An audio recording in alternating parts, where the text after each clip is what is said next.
अनंतकोटी ब्रह्मांड नायक राजाधिराज सच्चिदानंद सद्गुरु श्री ब्रह्मचैतन्य महाराज की जय। श्रीराम समर्थ। 23 जून। हेतू शुद्ध ठेवावा। मनुष्याने शुद्ध हेतू ठेवण्याचा प्रयत्न करावा। हेतू शुद्ध असला की स्वाभाविकच कृती त्याला अनुरूप होऊ लागते आणि प्रगतीला मदत होते। हेतू हा विहिरीत असणाऱ्या झऱ्याप्रमाणे आहे। झरा गोड पाण्याचा असला म्हणजे विहिरीचे पाणी स्वाभाविकच गोड असते।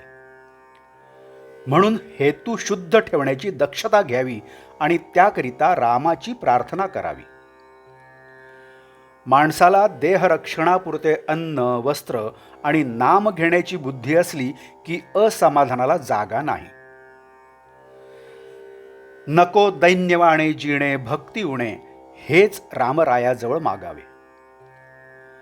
पर्व काळात भगवंत कामधेनूचा अवतार घेऊन येतो। जे ज्याला पाहिजे ते तो देतो। पर्व काळात सज्जन तसेच दुर्जनही आपली कामे करून घेतात। जारण मारण ही देखील पर्व काळात शीघ्र साध्य होतात। आपण मात्र भगवंताचे कसे व्हावे हे पहावे। शुभेच्छा धरावी, भावना जागृत करावी। काहीही कर पण भगवंता तुझा विसर पडू देऊ नकोस असे भगवंताजवळ मागावे। आजवर कळत न कळत जे पाप झाले असेल ते नाहीसे कर, पुढे पुन्हा नाही करणार असे म्हणावे, म्हणजे मागली पापे नष्ट होतात। ज्याला विषयाची गोडी असते त्याला नाही परमार्थाची गोडी लागत। नरकातल्या किड्यांना नाही किळस येत। विषयी लोक प्रपंचात रंगून जाऊन साधू संतांची निंदा करतात। त्यांना मीच काय तो एक शहाणा मोठा असा अभिमान असतो। पण त्यांच्यापेक्षा लक्षावधी शहाणे आणि श्रीमंत जगात आहेत हे ते जाणत नाहीत। ते खालच्या लोकांकडे पाहतात आणि त्यांच्याहून मी श्रेष्ठ आहे असे म्हणतात। माझे चुकते आहे एवढे कळले तरी चालेल। विषयी लोकांना मला कुठे दुःख आहे असे वाटते। पण दारूप्रमाणे विषयाची धुंदी उतरली म्हणजे पश्चात्ताप होतो। देव आहे असे खऱ्या अर्थाने वाटणारे जगामध्ये थोडेच असतात।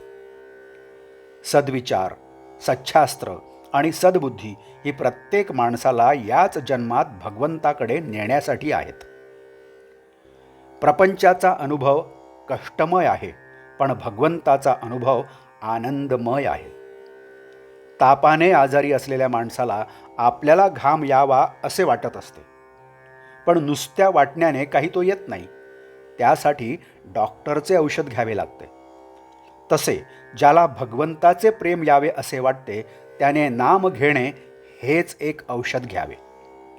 भगवंताचे प्रेम एकदा चिकटले की त्याच्या आड दुसरे काही येत नाही।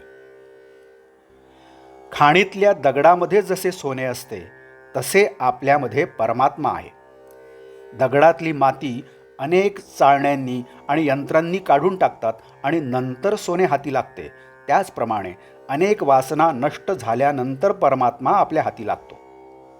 आपण मीपणाने मेल्यानंतर शेवटी परमात्मा प्रकट होतो। आजचे बोधवाक्य। शुद्ध असावे आचरण, तसेच असावे अंतःकरण। त्यात भगवंताचे स्मरण, हेच प्रपंच सुखी करण्याचे साधन। जानकी जीवन स्मरण जय जय राम। नमस्कार। आपण या चॅनलला कृपया सबस्क्राईब करावे ही विनंती। आपण या चॅनलला सबस्क्राईब करा, बेल आयकन दाबा, लाईक करा, शेअर करा आणि काही कॉमेंट्स असतील तर त्यासुद्धा द्या। धन्यवाद।